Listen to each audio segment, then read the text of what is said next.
नमस्कार माऊली. चला ज्ञानेश्वरीच्या सहवासात. ज्ञानेश्वरी अध्याय 3 64 ते 67 ओव्यांच्या सहवासात आपण जाऊयात. आपल्याला ज्ञानोबाराय कर्म ह्याविषयी मार्गदर्शन करीत आहेत.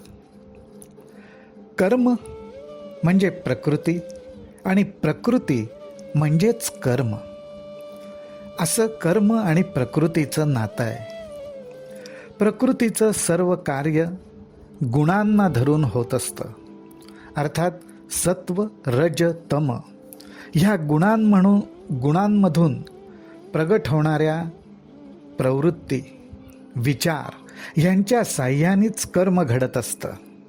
आणि त्यातूनच आपण एखाद्याची प्रकृती कशी आहे म्हणजेच कृती हा शब्द त्याच्यात आलाच आहे. म्हणूनच ज्ञानोबाराय सांगतात, कर्म म्हणजे प्रकृती, प्रकृती म्हणजेच कर्म. आता ह्या कर्माकडे बघताना आपली भूमिका ही व्यवस्थित पाहिजे. कर्माविषयीचं आपल्याला जास्तीत जास्त आकलन व्हावं हीच ज्ञानोबारायांची इच्छा आहे. ज्ञानोबाराय आपल्याला म्हणतात, जे उचित कर्म सांडिती मग नैष्कर्म्य होऊ पाहती. जे उचित कर्म सांडिती, उचित म्हणजे विहित कर्म, योग्य वेळी जे करणं आवश्यक आहे ते कर्म सांडिती त्या कर्माचा त्याग करतात. ते कर्म करत नाहीत. मग नैष्कर्म्य होऊ पाहते आणि ते कर्म न करता त्याचा त्याग करून नैष्कर्म्य होऊ बघतात. आणि हे करताना तो जीव काय करतो? परी कर्मेंद्रिय प्रवृत्ती निरोधोनी. मुळात कर्म करण्याची जी प्रवृत्ती आहे, मनाची आणि इंद्रियांची जी ओढ आहे, त्याला तो निरोध करतो. एक प्रकारे बळजबरीने आवरून धरतो. आणि ह्या ठिकाणी हे लक्षात ठेवणं आवश्यक आहे माऊली, की ह्या ठिकाणी तो कर्म करण्याची प्रवृत्ती इंद्रिय यांना आवरून ठेवतो. पण कुठल्या ठिकाणी? विहित कर्मांच्या ठिकाणी. जी कर्म करणं आवश्यक आहे, कर्तव्य आहे, त्याच्यात हित आहे, कल्याण आहे, अशा कर्मांच्या ठिकाणी तो कर्मेंद्रिय प्रवृत्ती आवरून ठेवतो. त्याच्यावर बळजबरीने ताबा ठेवायला बघतो.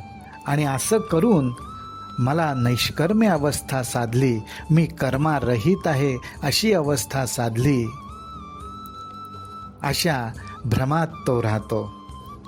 ज्ञानोबाराय म्हणतात, तयान कर्मत्यागू न घडे. अशा व्यक्तीला कर्मत्याग घडत नाही. जे कर्तव्य मनी सापडे.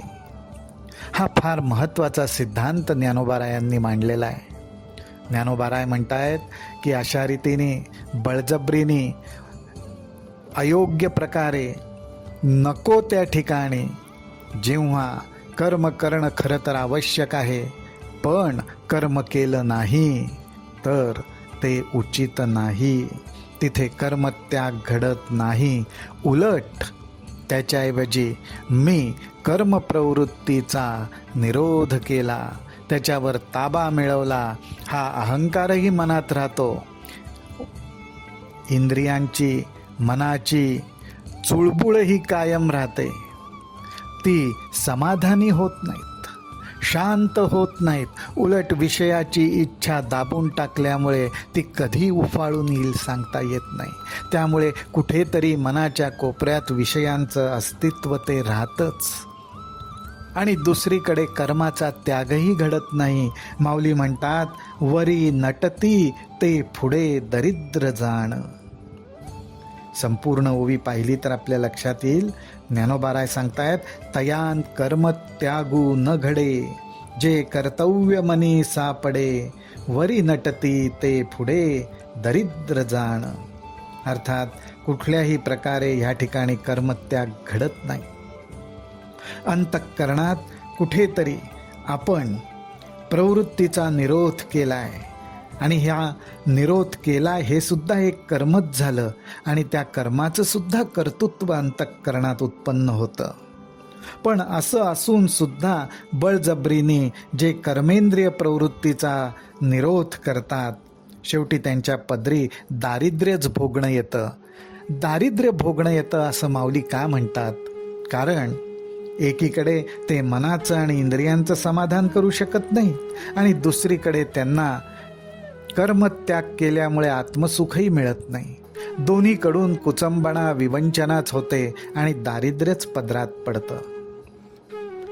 या ठिकाणी माऊली सावध करतात, ऐसे ते पार्था विषयासक्त सर्वथा, ओळखावे तत्वता येथ भ्रांती नाही. हा मनातला संशय सुद्धा आता आपल्या दूर करतात.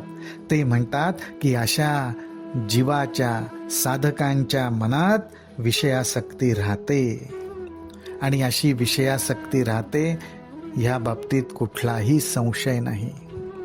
माऊली या ठिकाणी हे लक्षात घेणं आवश्यक आहे की हे कुठल्या संदर्भात ज्ञानोबाराय सांगतायत, तर जे कर्म आपण हेतुपुरस्सर टाळतो, जे कर्म खरं तर आपण करणं आवश्यक असतं, आपल्यासाठी ते विहित असतं, त्याच्यामध्ये आपलं हित असतं, आपलं कर्तव्य असतं ते कर्म करणं, पण ते कर्म आपण हेतू पुरस्सर मुद्दामून बळजबरीने टाळतो आणि ते टाळून मला कर्मत्याग घडलाय असा समज करून घेतो. ह्याचा ज्ञानोबाराय ह्या ठिकाणी निषेध करतायत. ज्ञानोबाराय म्हणतायत अशा जीवाला, अशा साधकाला काहीच साधत नाही. त्याला विषय सुखाचाही आनंद मिळत नाही आणि आत्मसुखाचाही आनंद मिळत नाही. त्याच्या पदरी दारिद्र्य येतं असं ज्ञानोबाराय म्हणतायत. आणि पुढे आता आपल्याला लक्ष देऊन ऐकायला सांगतात आणि म्हणतात, आता देई अवधान प्रसंगे तुझ सांगेन, या नैराश्याचे चिन्ह धनुर्धरा. पण आता तू लक्ष दे आणि तुला नैराश्याचे चिन्ह म्हणजेच ज्याच्या अंतःकरणात विषयांबद्दल अनासक्ती निर्माण झाली, ज्याची खरोखरच कर्म करण्याची प्रवृत्ती म्हणजेच विषयांकडची ओढ अंतःकरणातून क्षीण झाली, अशा व्यक्तीची चिन्ह मी तुला सांगतो, ते तू आता लक्षपूर्वक ऐक असं ज्ञानोबाराय सांगतायत. अशा रीतीने ज्ञानोबाराय आपल्याला कर्म या विषयाचं संपूर्ण मार्गदर्शन करतायत. अशाच प्रकारे आपण ज्ञानोबारायांच्या ह्या ओव्यांच्या सहवासात राहू आणि हे मार्गदर्शन प्राप्त करून घेऊ. रामकृष्ण हरी, रामकृष्ण हरी, रामकृष्ण हरी.